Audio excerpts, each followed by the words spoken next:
What would you think about a community where girlfriends get together and get organized? We'll find out about it today on Keeping You Organized.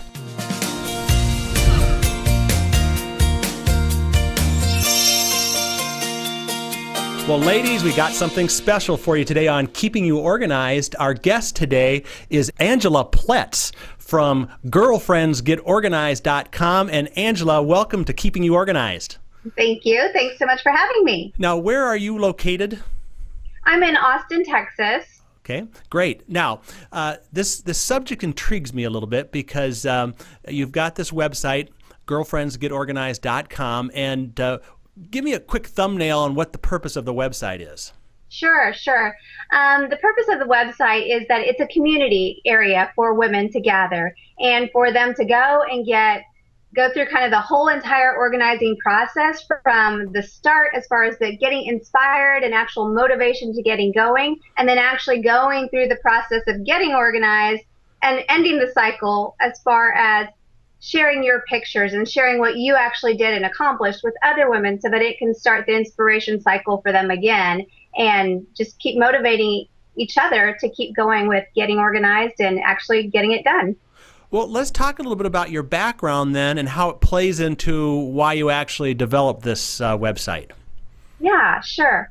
So one thing that I found looking back kind of at my life and my clients and all of those things together was that I just have seen in various locations in my life and being involved with my kids and Girl Scouts and all of those sorts of things, I've seen the power of people working together and collaborating together, and women helping women, girls helping girls, different things that help motivate people to help them want to do something. And so all of those factors kind of came into play when I was looking at creating Girlfriends Get Organized.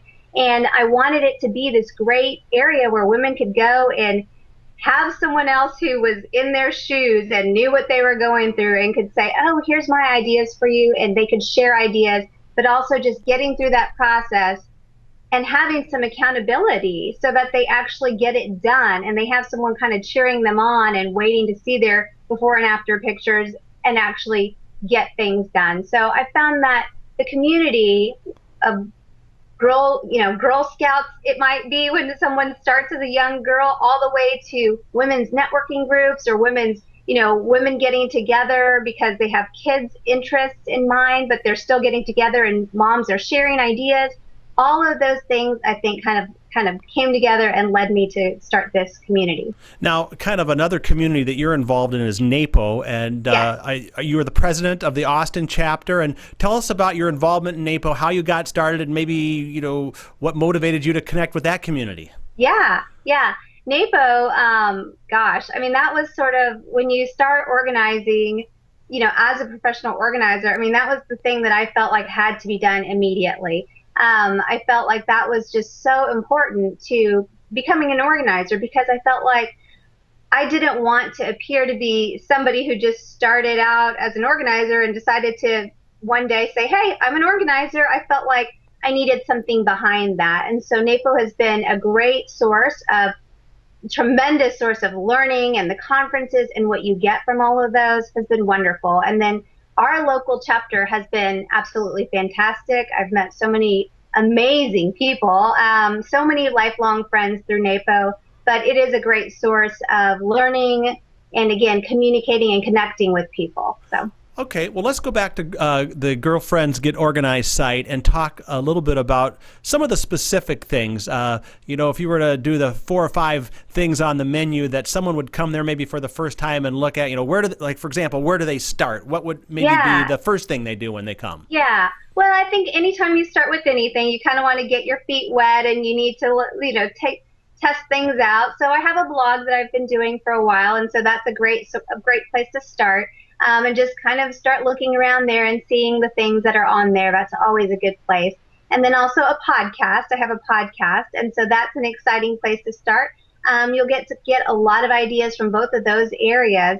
And then when you're ready, go ahead and move into joining the community and becoming a member and get a lot of support from the group there.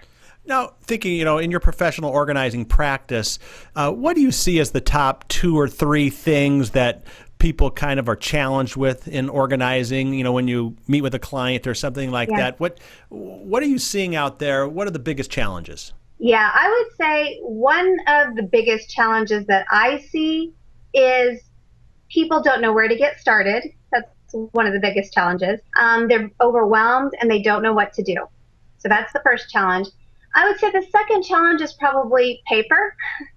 Over and over and over and over and over again, I hear about paper, and there's no, unfortunately, paperless society. As much as we all thought that there might be at some point, it doesn't exist. But those are kind of the two of the biggest areas, and then just clutter overall. I hear that in a lot of different ways, either clutter or I don't have enough space, and in the end, it kind of all comes down to the same thing when you really look at it. So it's all, people feel like they don't have enough space and they have too much stuff. So, but those are the three that I would say are the biggest ones. So when people feel overwhelmed, which I think is a common thing, how do you kind of get them started? What's the first thing you do? Do you, it's kind of like eating the elephant one bite at a time. If you were to just take the first little thing that you could maybe get people off the big picture of all the stuff they have to do, what do you usually attack first? I think you have to focus. You have to figure out what the focus is. If someone looks around at their house and they are overwhelmed because the whole thing is in their opinion, an unorganized mess, and they're feeling the pains from that, you can't tackle the whole house, like you said, at once. And so you really have to figure out, okay, what is the one area I'm going to work on, and block all of that other stuff out for now and just work on that one area, whether it is a desktop or a countertop or the top of a dresser, whatever it might be. Work on one area and stay focused with that. And even in that, like if they choose a room, for example, and they say my office, well, then you need to focus again on one area in that office to work on. So again, it is easy to get overwhelmed when it's such a large space, but you really have to just kind of narrow it down and focus on the one thing that you want to get accomplished, or you won't accomplish anything. Now, your website is girlfriendsgetorganized.com. What about men? Do you see similar challenges? When you work with clients, I'm assuming all your clients aren't women. You probably have some men clients. Do you see any differences in the challenges that men have versus women? That's interesting. I think I think that's funny because when I first started with organizing, I thought it would be very different, and I thought that there would be the men who aren't as sentimental and women were much more sentimental and things like that. And I would say that I have not found that to be the case. I think that organizing is something that you kind of have or you don't have.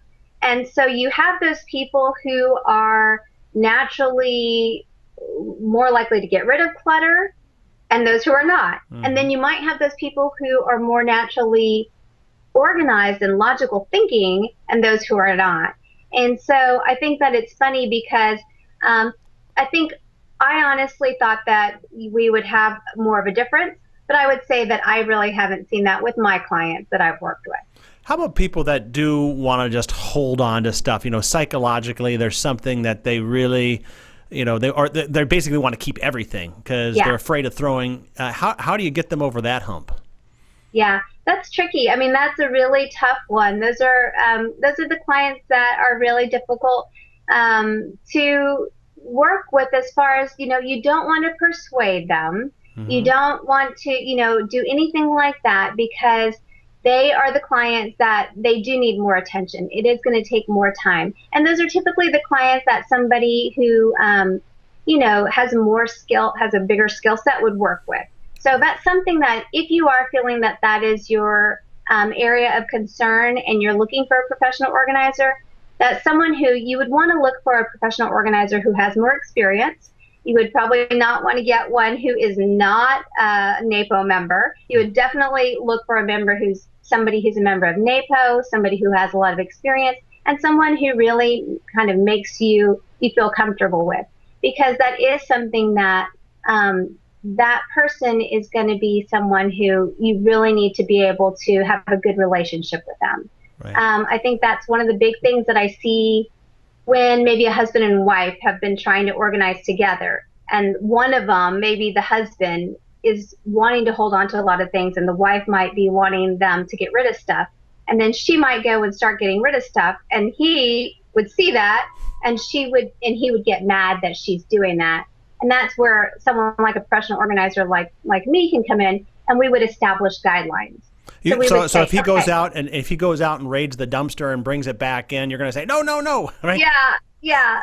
So for clients like that, it's nice to establish guidelines of, okay, what is okay to get rid of? Mm-hmm. What are the things that we can get rid of? And I know if I see those, that it's okay that we can go ahead and get rid of those. Because if you're going through, I've had clients who have bags of, garbage bags, like the paper bags full of paperwork that essentially we need to go through the whole office, every single bag. Mm-hmm. And so in cases like those, we need parameters. We need to have an idea or a guideline of what is okay to get rid of and what is not. What do you need to review? What are things that we need to keep for tax purposes and those things? So as we're going through them, we can make decisions.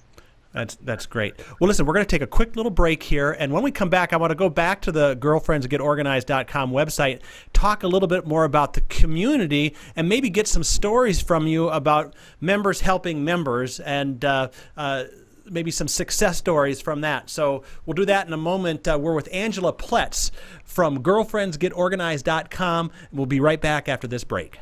Looking for a file folder that can go the distance? Try new Flexi Folder from Smead, the heavyweight folder with movable and erasable tabs. You'll find yourself using them again and again and again. The Smead Flexi Folder is made of durable 14-point stock that stands up to wear and tear.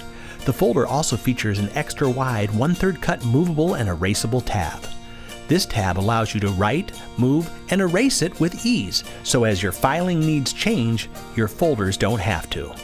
These tabs are simple to install by simply punching the tab out of the sheet, using a permanent marker to label your tab, and positioning wherever it's needed. Once a project is over, erase the tab with a standard white eraser, and you'll have a brand new folder. When it's time to rearrange that folder in the drawer, simply move the tab to a new position. Available in standard manila or bright primary colors, these heavy-duty folders will make a lasting impression on your file drawer.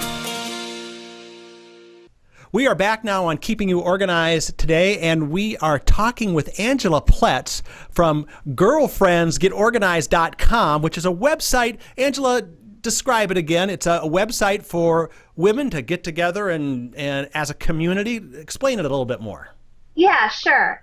So what it is Girlfriends Get Organized is a place where women can go and share their questions, concerns, their thoughts on getting organized, and they can help each other. And so it's basically kind of an encouragement website where we're trying to encourage people to get through this process. Maybe they're working on their laundry room. So we're trying to encourage them to finish and give them ideas on what they might be able to do in their laundry room.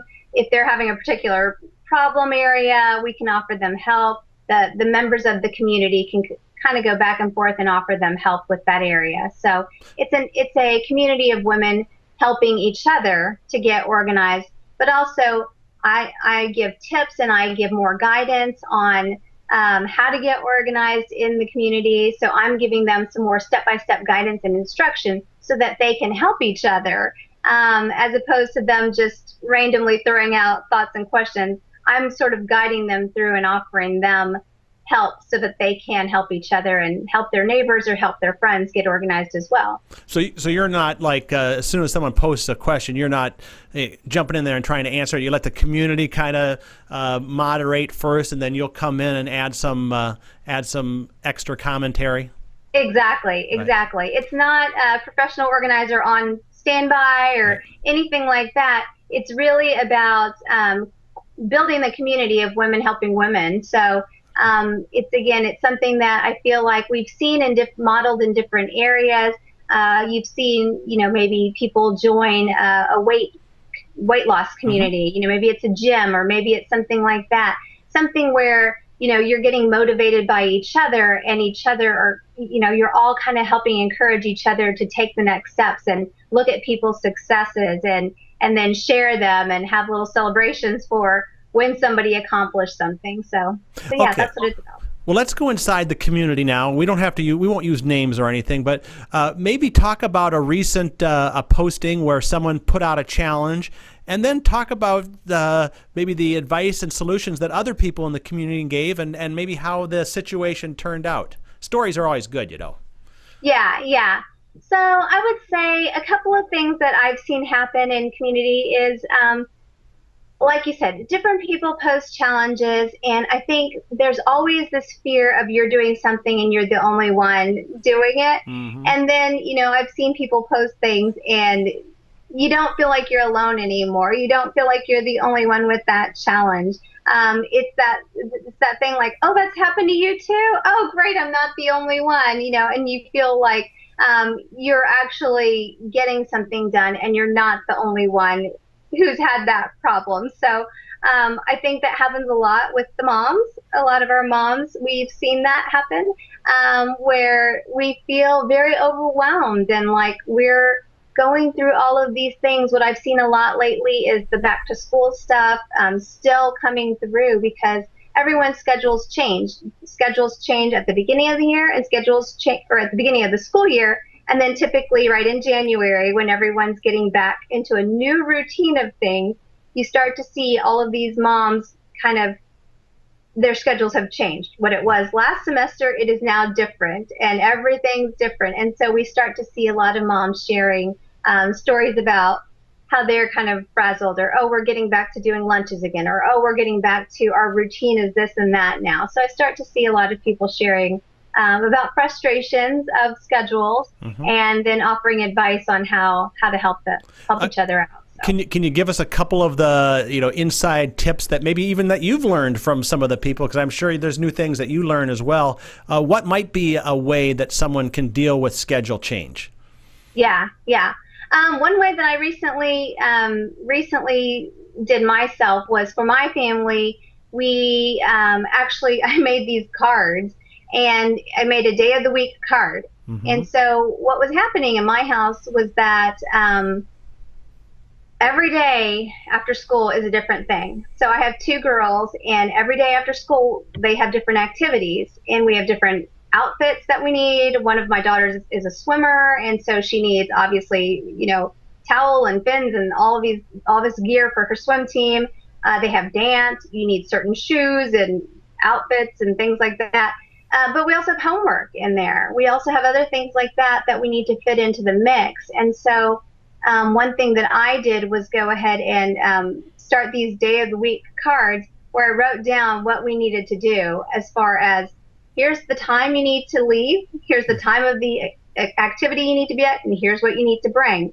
Because part of the thing that we might need to bring is homework. I mean, you might have homework that needs to get done, and if you don't take it with you to dance or swim or soccer or whatever, that homework may not get done. And so it was this thing that as a mom, I was feeling the pressure of having to keep all of that in my head.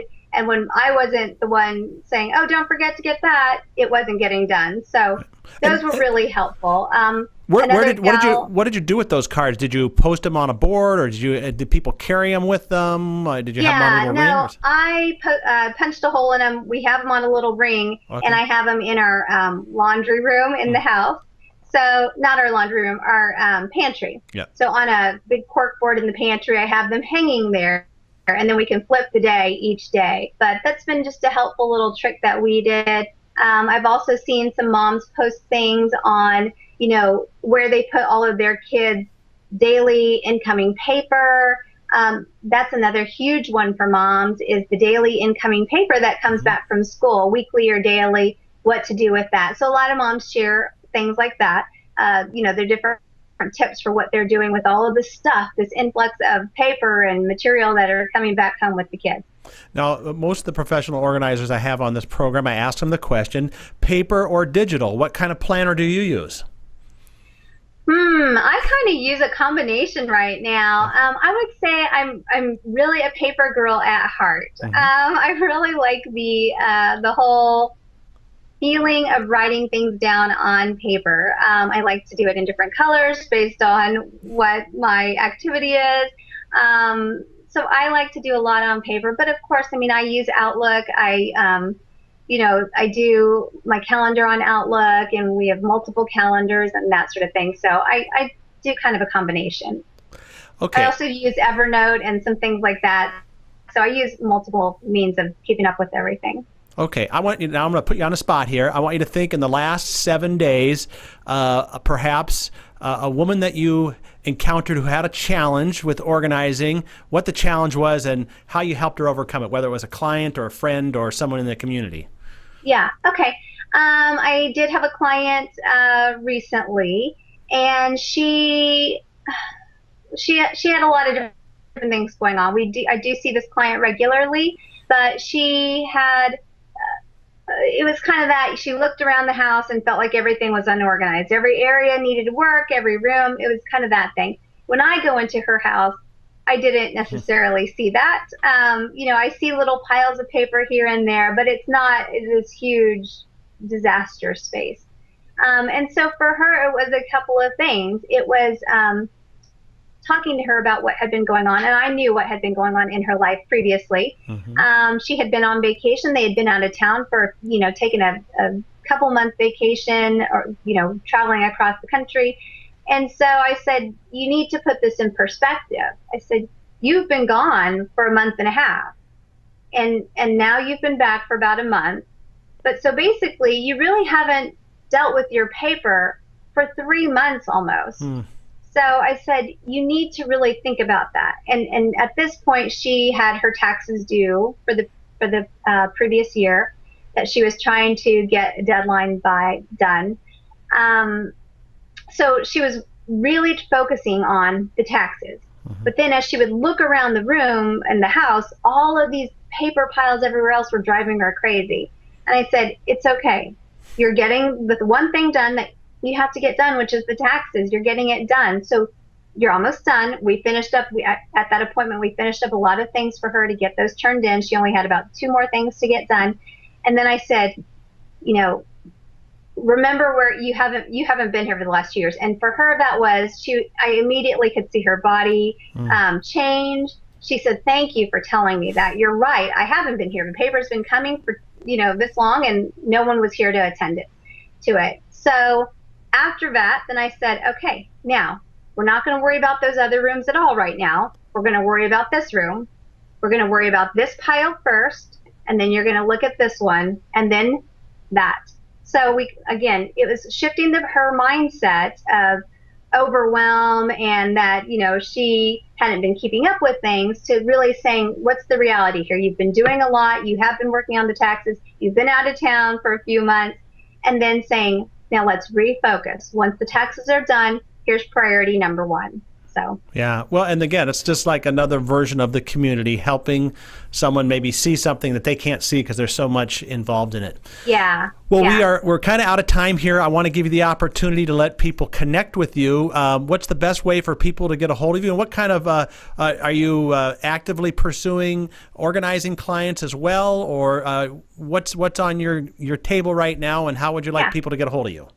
Sure. Yeah, if they need to get a hold of me, they can email me at angela@girlfriendsgetorganized.com. And of course, they can go to our blog and leave comments and things like that. Go to our Facebook account. All of that's a wonderful way to connect. Okay.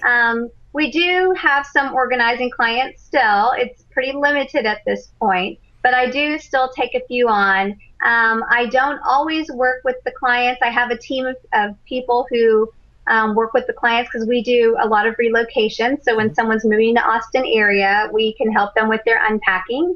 And then we do also take on some organizing clients as well. It has to be a good fit for us and for the clients in order for us to work together. So great. Well, Angela, thank you so much for your time today, and hopefully we'll get you back on another program and talk some more and see how the site is progressing. So Angela Platts from girlfriendsgetorganized.com today on Keeping You Organized.